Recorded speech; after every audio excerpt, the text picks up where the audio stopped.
Donc ça c'est la carte qui est livrée avec la voiture.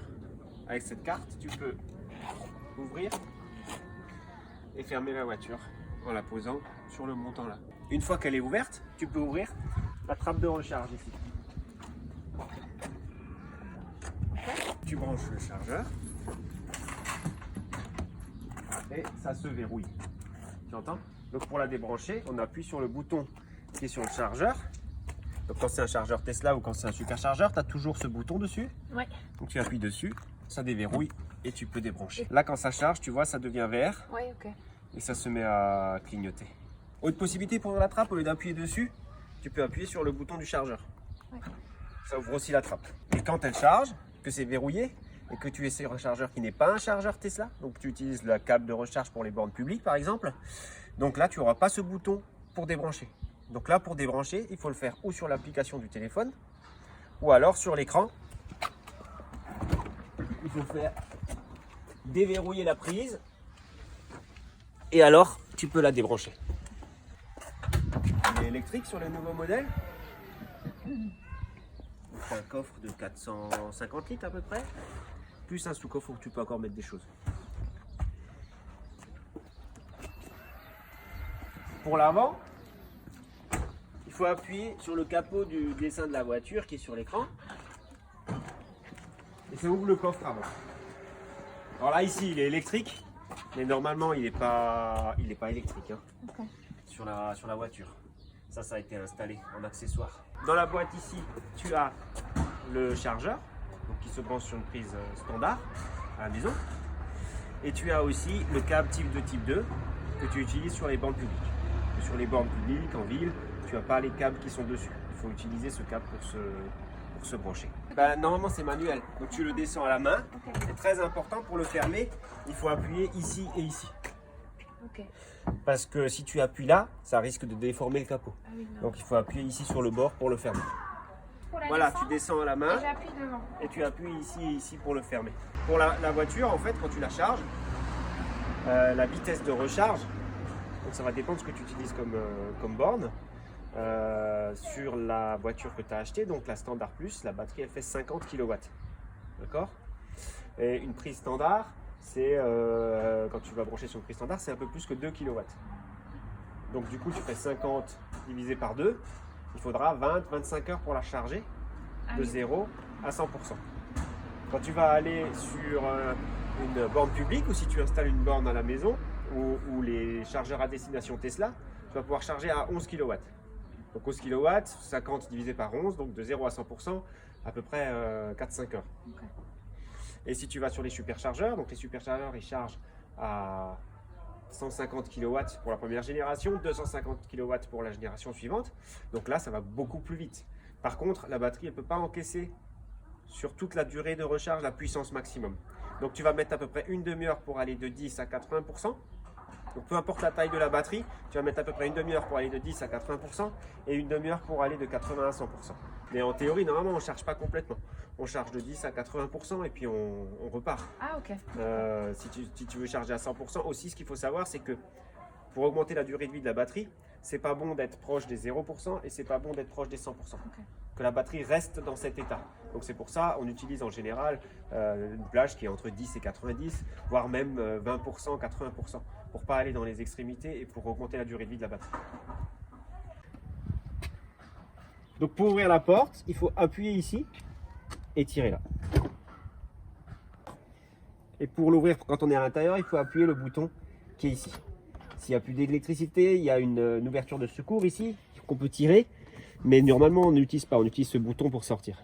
Donc ici, tu as la place pour mettre ton téléphone portable. Donc recharge à induction, le téléphone recharge. Tu as le levier de vitesse. Donc il faut freiner, monter pour mettre marche arrière. Donc, tu as un R qui s'affiche ici sur l'écran. Descendre complètement pour mettre drive. Et appuyer dessus pour mettre parking. Et là, ça met en même temps le frein à main et la voiture est bloquée. Ce levier, il sert en même temps des régulateurs de vitesse. Donc quand tu roules, il n'a plus la fonction de mettre la marche arrière ou parking. Donc il a la fonction de régulateur de vitesse. Donc tu appuies une fois, tu bloques la vitesse. Ici, tu augmentes la vitesse. chaque fois 1 km/h. Donc par exemple, tu as mis le régulateur à 100, donc 101, 102, 103. Et si tu donnes des gros coups, c'est de 5 en 5. Donc 105, 110, 115. Et puis pareil en bas pour descendre. Droite et gauche, tu règles la distance avec le véhicule qui précède. Parce que la voiture, elle a un détecteur de distance. Donc elle garde toujours les distances de sécurité comme tu l'as réglé sur le système. Là. Ici, c'est le bouton pour la radio. Tu montes le volume, tu descends le volume, tu passes d'une station à l'autre, droite et gauche. Et quand tu appuies dessus, ça met pause. Et ici, quand tu appuies dessus, tu as les commandes vocales. Donc par exemple, tu peux lui dire « Écoutez Michael Jackson ». Ici, clignotant, normal, et essuie-glace sur le levier de gauche. En appuyant le bouton, tu mets en route l'essuie-glace une fois, et en restant sur le bouton, tu mets le lave-glace en route. Après, tu peux aussi gérer l'essuie-glace ici. Là, il est en automatique, mais si ça ne te convient pas, tu peux régler la vitesse ici. Donc, première chose à faire, quand on rentre dans la voiture, c'est régler le siège. Donc ça, c'est les commandes électriques qui sont sur le côté du siège, c'est standard. Et après, ici, tu vas pouvoir régler les rétroviseurs, droite et gauche, en utilisant le bouton qui est là, en haut, en bas, droite et gauche. Tu peux régler le volant ici, tu vois. Avancer, reculer, en haut, en bas. Et après, ici, enregistrer pour le mettre en rabattre les rétroviseurs. Si jamais tu passes à un endroit où c'est un peu étroit, tu peux rentrer les rétroviseurs et reste rentré pendant que tu roules jusqu'à 15 km/h à peu près. Bloquer les fenêtres arrière, si tu as un enfant qui joue avec les fenêtres. Là, c'est le réglage de la luminosité. Après, ici, tu as tout plein de réglages que je te laisserai découvrir quand tu as la voiture. C'est pas des choses très importantes. Verrouillage. Alors, une fois que tu auras la voiture, tu pourras programmer ton téléphone comme clé pour la voiture. Donc, c'est-à-dire que tu passeras la carte ici, à cet endroit-là, et tu connecteras le téléphone et tu mettras configuré comme une clé. Et alors, le téléphone deviendra la clé. Donc, c'est le Bluetooth. Donc, quand la voiture détecte le Bluetooth, elle va s'ouvrir. Et quand le Bluetooth, quand tu t'éloignes de la voiture, elle perd le signal Bluetooth, elle va se fermer. Et ça va te servir pour ouvrir, fermer la voiture et deux clés en même temps. Donc là, on voit qu'il y a le Galaxy A50 qui est configuré comme une clé. Sécurité enfant, c'est pour bloquer les portes arrière, pour que les enfants ne puissent pas les ouvrir de l'intérieur. Et puis après, tu vois, tu as des notifications si les portes sont restées ouvertes, si les vitres sont restées ouvertes alors que tu as quitté le véhicule. Tu peux lui demander d'automatiquement fermer les fenêtres lorsque tu t'éloignes de la voiture, si tu as oublié de les fermer, etc. Tu as tout plein de réglages comme ça. Mais ça, je ne vais pas aller dans le détail parce que de toute façon, ça change tout le temps. À chaque fois que la voiture se met à jour, parce qu'elle se met à jour par Internet, à chaque fois qu'elle se met à jour, ils mettent des améliorations, des nouvelles fonctions, etc. Donc aujourd'hui, il y a ça. Demain, il y aura peut-être d'autres fonctions dans les mêmes réglages, quoi. Réglage de l'affichage. Alors là, ce qui est intéressant dans le réglage de l'affichage, c'est qu'ici, on peut afficher l'énergie en pourcentage. Donc là, on a 87% de batterie, mais on peut aussi l'afficher en distance. Ça fait 411 km. Mais moi, je conseille d'utiliser énergie. En tout cas, au début. Pourquoi? Parce que sur une voiture essence, quand tu vas faire de la ville, tu vas consommer 8 litres au 100. Quand tu vas faire de la nationale, tu vas consommer 7 litres au 100. Et quand tu vas faire de l'autoroute, tu vas consommer 9 litres au 100, admettons. Donc finalement, ça varie très peu. Ça varie entre 7 et 9 litres. Alors qu'une voiture électrique, quand tu vas faire de la ville, tu vas pouvoir arriver à des consommations de 10 kW.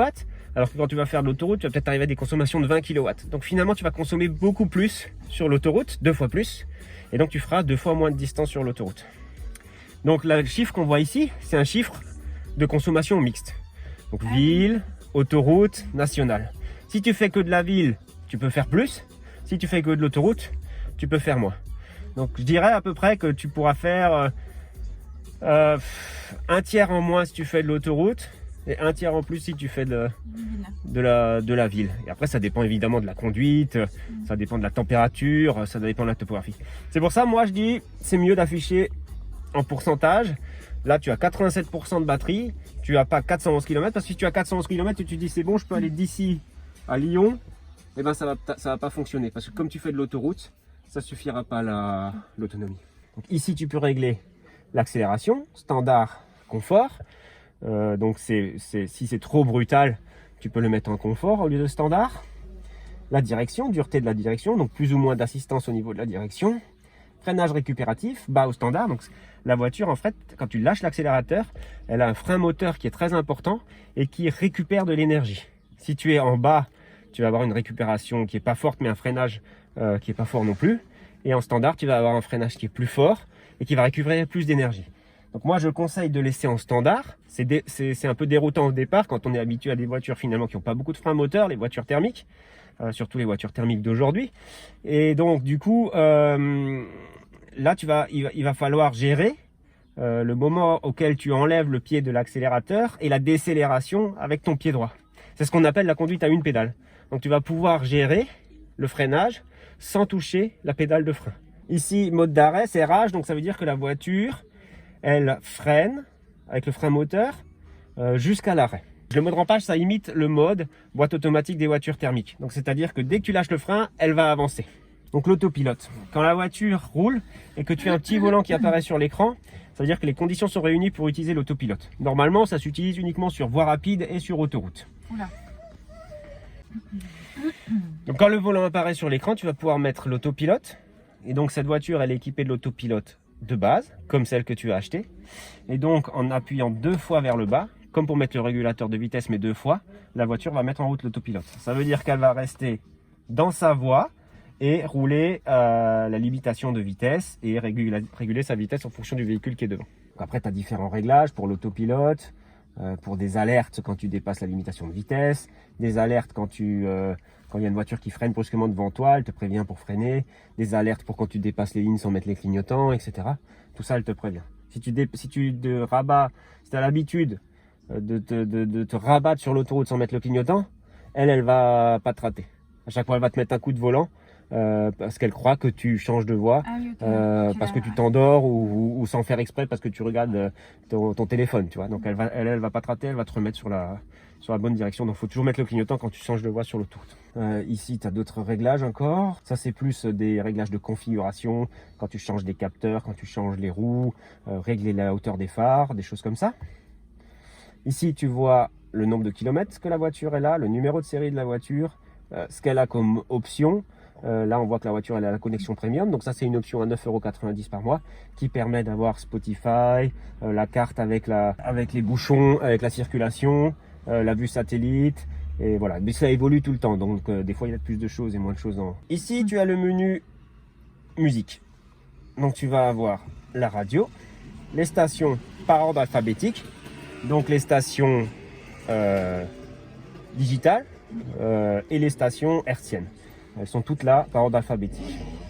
Donc dès qu'on s'éloigne de la Suisse ou de l'Allemagne, on n'a plus que des stations hertziennes quasiment. Il n'y a pas beaucoup de stations digitales en France. Téléphone, c'est une fois que ton téléphone est connecté, tu peux mettre la musique de ton téléphone. Spotify, donc là tu as Spotify comme Deezer, hein, toutes les chansons que tu veux, ce que tu veux écouter, il y a des mix, etc. Karaoké, c'est des chansons, mais il y a le texte sur l'écran, donc tu peux chanter. Et tu peux même enlever la voix du chanteur. Et après, tu as des paramètres au niveau de la radio. Et là, recherche, tu peux faire une recherche, donc de stations ou autre. Normalement, il y a aussi Tuning ici. Lionel apparemment l'a enlevé parce qu'il ne l'utilise pas, mais sur Tuning, tu as les podcasts, tous les podcasts, toutes les radios du monde, de tous les pays, etc. Ici, tu as la caméra de recul et les caméras latérales. Ça se met automatiquement en route quand tu mets la marche arrière, mais là, tu peux les afficher n'importe quand, même en roulant.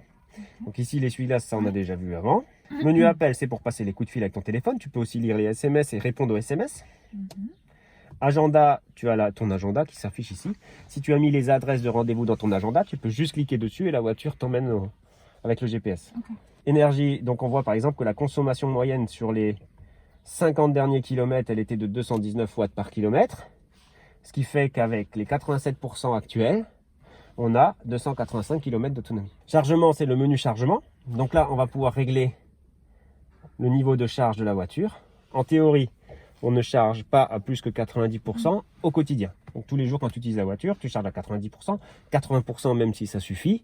Et quand tu rentres le soir, tu branches la voiture pour recharger nouveau à 80 ou 90%. Jusqu'à 150 km par jour, tu peux recharger avec une prise standard. La vitesse de recharge d'une prise standard sur toute une nuit, à peu près 10 heures, ça va permettre de récupérer l'énergie que tu as consommée dans la journée. Par contre, si tu fais plus que 100 ou plus que 150 km par jour, il faudra mettre une borne ou prendre un système de recharge qui est plus puissant qu'une prise standard pour pouvoir récupérer nouveau le lendemain. Après, si tu fais occasionnellement 200 et tous les jours suivants tu fais 30, 30, 30, au bout d'un moment tu auras récupéré l'énergie aussi et tu arriveras à nouveau.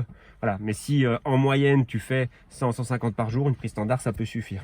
Après le réglage on le met à 100%, mais quand on voyage, d'ailleurs c'est bien marqué, utilisé pour les voyages. Donc tu pars de chez toi par exemple à 90%, pour éviter d'avoir chargé la voiture à 100% et que la batterie reste à 100%. Et donc tu pars de chez toi à 90%, tu vas arriver au premier chargeur, et là au premier chargeur, tu bouges ton curseur à 100%, et pendant que tu fais ta pause déjeuner ou pendant que tu fais ta pause café, et ben là, tu vas laisser la voiture chargée à 100%. Là, ça va pas être très grave parce que finalement, elle va pas rester longtemps à 100%. Tu vois, c'est le temps de ton déjeuner, elle va rester 20 minutes, 30 minutes à 100%, et après tu vas repartir, quoi. Hein. Donc de toute façon, il faut à peu près une demi-heure pour aller à 80 et une demi-heure pour aller à 100%. Donc à moins de faire une pause très longue, tu vas pas rester longtemps à 100%. Ici, tu peux régler l'intensité du courant. Donc ça, on l'utilise, je dirais, si maintenant tu es dans une maison de vacances et tu es au bout d'une rallonge et tu es pas sûr de l'installation électrique, tu vas pouvoir réduire la puissance pour éviter de faire que les plombs sautent là où tu te charges. Là, tu peux planifier la recharge. Donc, tu peux demander à la voiture ou de commencer à charger à une certaine heure ou d'être chargé à une certaine heure. Là, tu peux lui dire tu commences à charger à 22 heures parce que j'ai du courant de nuit, ou alors tu peux lui dire je veux que tu sois prête à 8 heures, donc c'est elle qui décide quand elle commence à charger pour être prête à l'heure que tu as indiquée. Et ça, tu peux paramétrer sur toute la semaine ou sur la semaine, donc du lundi au vendredi, en semaine, ou sur toute la semaine, du lundi au dimanche. En même temps, tu peux lui demander de charger sur les heures creuses et tu peux aussi demander de préconditionner la voiture. Donc préconditionner la voiture, elle va chauffer l'habitacle de la voiture, mais aussi préconditionner la batterie pour que la batterie soit déjà à une certaine température. Parce que la voiture va être plus efficace et va consommer moins si la batterie est déjà préconditionnée. Ici, tu as web, donc tu as une connexion internet, hein, tu peux aller sur internet avec. Ici, tu as divertissement, donc tu as des jeux.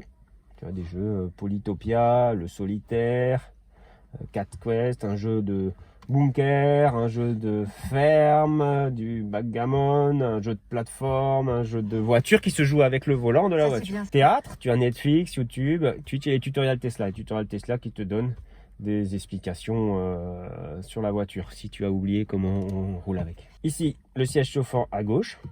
Ici, le siège chauffant à droite. Là, le dégivrage de la vitre avant, dégivrage de la vitre avant maximum, dégivrage de la vitre arrière, volume. Ici, tu as les réglages de la clim, donc la puissance de la clim. Attends, t'as appuyé sur quoi là? Sur le ventilateur. Ah, pardon, ok. Puissance de la clim. Voilà. Ici, tu peux mettre en mode auto. Ici, tu peux régler le flux d'air. Et ici, tu vas pouvoir mettre en route ou éteindre les sièges chauffants. Ici, tu peux régler la température, synchroniser ou désynchroniser, enfin synchroniser ou séparer, droite-gauche.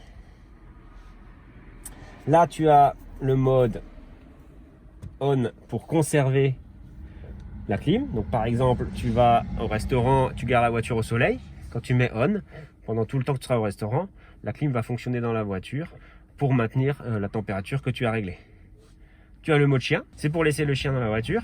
Quand tu mets le mode chien, la température reste la température que tu as réglée et l'alarme ne s'active pas. Donc si le chien bouge, l'alarme de la voiture ne se met pas en route. Et tu as un chien qui s'affiche ici sur l'écran et à côté il y a marqué il fait 20 degrés dans la voiture, mon maître revient bientôt, pour que personne te casse de fenêtre en pensant que le chien a trop chaud dans la voiture. Le mode camping, c'est à peu près la même chose, sauf que tout reste en route, comme la musique, etc. Et tu vas pouvoir dormir dans la voiture. Ici dans le fond, tu as toujours le GPS. Donc le GPS, tu appuies ici pour enlever et mettre le mode satellite. Ici pour afficher la circulation, tu vois ici les routes. Donc en rouge c'est arrêté, en orange c'est ralenti. Si tu appuies sur l'éclair ici, tu vas avoir toutes les bornes de recharge rapide, puisque là on voit il y a les 3 éclairs qui sont sélectionnés. Toutes les bornes de recharge rapide. Donc ce que tu vois en rouge, c'est toutes les bornes qui sont disponibles avec ton niveau de recharge actuel. Donc tu vas pouvoir atteindre toutes ces bornes là. Alors celles qui sont tout au bout, il faudra peut-être rouler un peu économique pour les atteindre, mais tu vas pouvoir les atteindre. Et à chaque fois tu vois un numéro, c'est le nombre de bornes disponibles. Donc par exemple à Mulhouse, tu as 4 bornes sur 8 disponibles. Et parfois, tu as des informations aussi, comme là, ils indiquent qu'à cause du Covid-19, l'hôtel est fermé et que le portail est ouvert. Il faut le poursuivre manuellement et le refermer quand tu pars. Ce qu'il faut savoir sur les bornes de recharge, les superchargeurs, donc les superchargeurs à 150 kW, superchargeur version 2, les bornes de recharge fonctionnent par paire. Donc là, par exemple, à Mulhouse, il y en a 8. Donc elles sont numérotées 1A, 1B, 2A, 2B, 3A, 3B, 4A, 4B. Si quelqu'un se charge sur la 1A, il vaut mieux éviter de se charger sur la 1B parce que tu vas diviser la puissance de recharge. Donc tu vas toujours laisser une place entre les voitures quand tu te gares. Ça évite aussi de te prendre des coups de portière. Donc tu vas toujours laisser une place entre les voitures pour pouvoir recharger plus vite. S'il n'y a pas de place disponible, tu es obligé de te mettre à côté de quelqu'un. Donc tu vas privilégier peut-être de te mettre à côté de quelqu'un qui n'est pas dans sa voiture. Parce que quelqu'un qui est dans sa voiture, logiquement, c'est quelqu'un qui est pressé, il va repartir le plus rapidement possible, il ne fait pas de pause. Donc peut-être se mettre à côté de quelqu'un qui n'est pas dans sa voiture. Moi, je regarde aussi souvent les départements. Donc regardez quelqu'un, si c'est quelqu'un du département, souvent c'est quelqu'un qui charge parce que voilà, c'est pas quelqu'un qui est en train de voyager. Et si c'est des gens qui sont d'autres départements, ils sont peut-être en train de voyager, donc il veut peut-être repartir plus rapidement. Donc peut-être pas se mettre à quelqu'un qui est du même département ou du même pays. Admettons tu veux aller à Strasbourg. Aller à Strasbourg. Donc on voit, Strasbourg c'est là, il trace le trajet, il y a 130 km jusqu'à Strasbourg et on arrivera à Strasbourg avec 52% de batterie. Maintenant, si tu montes ici, tu vas voir que tu fais l'aller-retour, il te restera 15% de batterie. Donc, tu n'as pas besoin de charger pour faire l'aller-retour. Une fois que la voiture est chargée, c'est-à-dire qu'elle est à 100%, tu as à peu près 5 minutes pour l'enlever.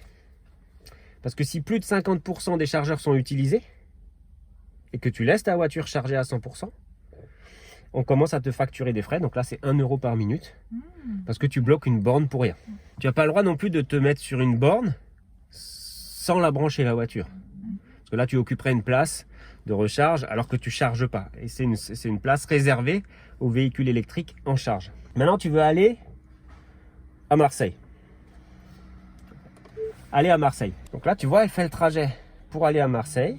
Donc on fera une première pause ici à Beaune de 40 minutes.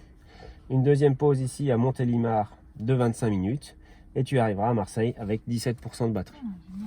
Donc ça fait 727 km en 7h38. Tu vois qu'on part avec 87% de batterie et qu'on arrive avec 12% de batterie au chargeur. Et tu vas pouvoir suivre l'utilisation de ta batterie pour le trajet. Tu passes la carte ici pour démarrer. Regarde, c'est marqué sur l'écran. La carte là? Ouais. Voilà, elle est démarrée. Donc, comme dit, quand tu auras la tienne, elle détectera ton téléphone et elle démarrera automatiquement. Ok.